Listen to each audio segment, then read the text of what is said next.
เบิดจากฟังเพลงแล้วหันมาฟังล่ำซ้ำเติมให้มันซึมอยู่เรื่อยคือกินเหล้าใส่โซดาเนาะพี่น้องเนาะพอกินเหล้าใส่โซดาก็กินเบียร์ส่วนตัว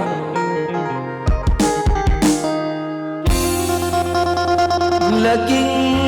ไปมาดวงคิดเด่นเส้นตัวเองเป็นตาหนายปากก็เบื่อเขาหลายบ่อยากเห็นบ่อยากพอแต่ใจนอกห่วงบ่ง่ายเห็นกันเขาร้ายมาเขาหลอกมาเขากลัวเพื่อจะห่วงเห็นเขาคิดบ่เศร้าแต่นอนกุม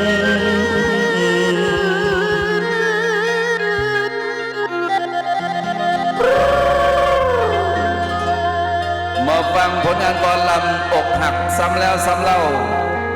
อย่างพี่นิดสาธิตคนเดิมครับพี่น้องครับไปทำไมอีมาเลยจืดจ้าทำไม